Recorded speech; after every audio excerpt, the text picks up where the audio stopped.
O primeiro trabalho que eu arranjei foi na Delano, que nem tem mais essa Delano lá, que era uma Delano que ficava na General Carneiro, que hoje em dia eu acho que é uma favorita ali no lugar. E eu lembro que quando eles me contrataram, eu nunca tinha mexido no programa, que tem que mexer, que é o Promob, né? Promob. E não sabia fazer. Aí eles perguntaram para mim, você sabe? Eu falei, sei. Eu não sabia. Eu nunca tinha visto na vida. E daí, quando eu entrei, começou a me dar desespero, né? Porque eu não sabia.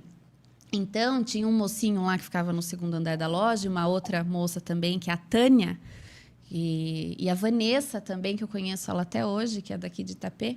Então, elas me ajudavam, me davam dica. Olha, faz isso, faz aquilo, faz aquilo. Eu ligava para o professor, falava, como é que faz isso? Que E legal. eu fui fazendo assim, para poder aprender. Nessa época você já estava cursando a faculdade já. Nessa época eu fazia design interiores. Designer. É, eu não fazia ainda arquitetura. Arquitetura eu fiz depois. E daí você ligava pro professor para pedir dica? Para Ana Paula, que era minha professora na época, Nossa. uma arquiteta lá, que eu pedi ajuda para ela. Eu falava, eu não sei fazer. E eu precisava trabalhar, né? Sim. Era só eu e minha filha. Aí eu fazia assim. Aí eu ficava um tempo. Aí trabalhei em várias empresas de planejados. Comecei com empresas assim. Então, trabalhei na Simoneto, trabalhei em Dimari, trabalhei em Sandrin.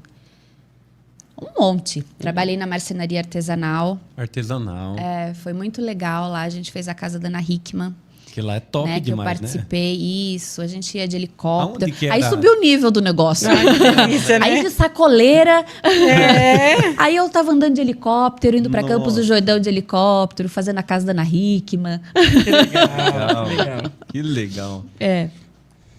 Foi bem bacana. Aonde que era artesanal nessa época? Não tinha loja deles Não ali, tinha porque loja. hoje em dia eles não tinham loja física, só tinham a Só- fábrica só mesmo, só marcenaria marcenaria. O prédio era ali, era na estradinha ali de Salto, que é para Salto. E como que vocês vendiam, assim? Como que era a venda? Então, na verdade, eles já têm um público bem específico Seleto deles, já. da época, né? Daí eu já estava fazendo arquitetura na época. Eles já têm uns clientes deles, meio que eles não precisavam, assim, Entendi. né? Corri muito atrás. Eles têm, assim, esse público. Então, e eu ficava na parte de projeto, né? Então, eu não tinha essa coisa de eu vender e tal. Eu projetava, era eu que fazia os projetos, organizava, fazia as coisas. Daí eu tive a oportunidade de fazer a casa da Ana Hickman. Até encontrei com ela. Teve uma vez lá em Sorocaba, numa loja de iluminação, esqueci o nome, na frente do shopping. E eu comentei, porque na época eu conversava com o assessor dela, né? Não tinha conhecido ela.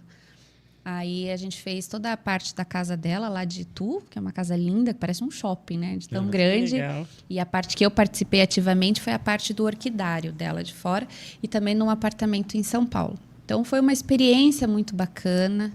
Aprendi muita coisa, a gente vai aprendendo e vai aumentando, né? Assim, esse negócio de eu não sabia fazer nada. Exatamente. Daí você vai indo e vai vendo um monte, fiz Vai estágio, agregando vai valores, agregando. né?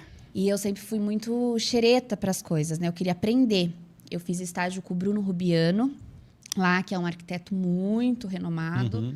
E eu trabalhei de graça, para não... porque eu queria, aprender mesmo, queria ficar lá. Eu trabalhei lá de graça para não, né, fazer estágio lá. Então, eu fui fazendo coisas assim, porque eu queria aprender.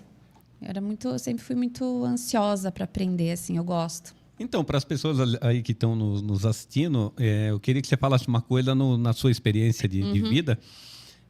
Quando você muda o ambiente, você entra num ambiente assim mais elevado, dele contatos e tudo mais, a tendência da gente já é subir junto também, não é? Porque tem muita gente, às vezes, que perde oportunidades porque quer ficar somente num lugar ali. O que você fala sobre isso?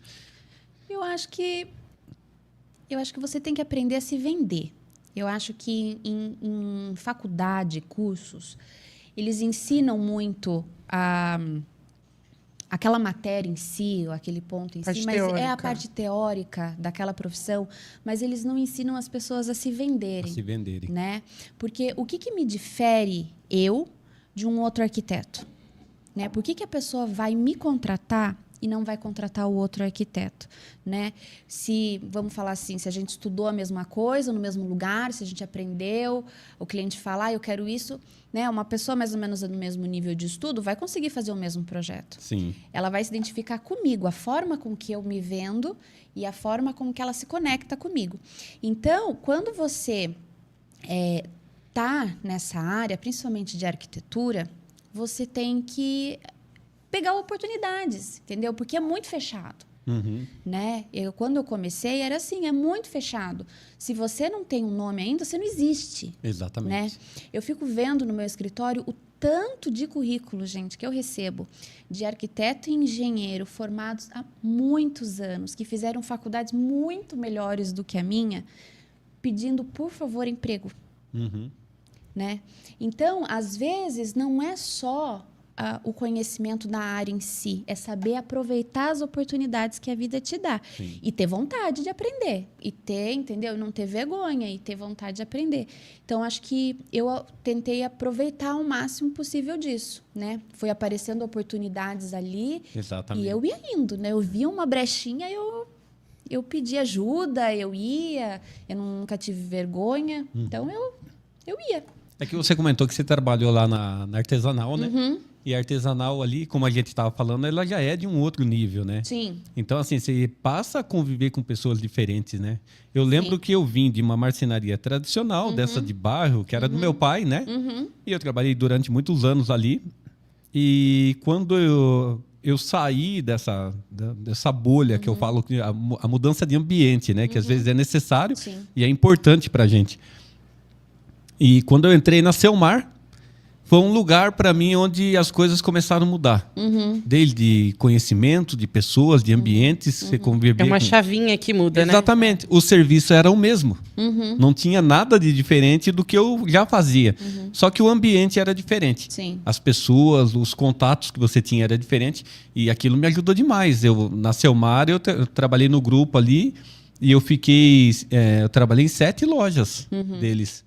E assim, sempre como o primeiro da lista. Eu chegava como o mais reserva. abaixo, o reserva ali. Quando faltava alguém, eu ia fazer alguma coisa. Sim. E daqui a pouco eu estava lá em cima. E para mim isso foi muito importante.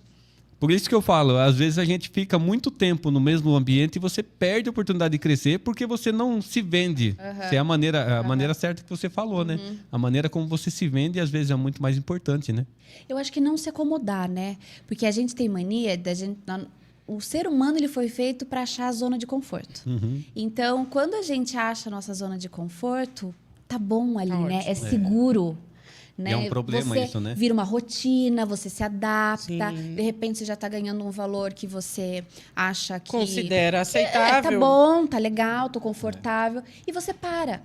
Só que é tão gostoso quando você descobre Supera, alguma né? coisa diferente.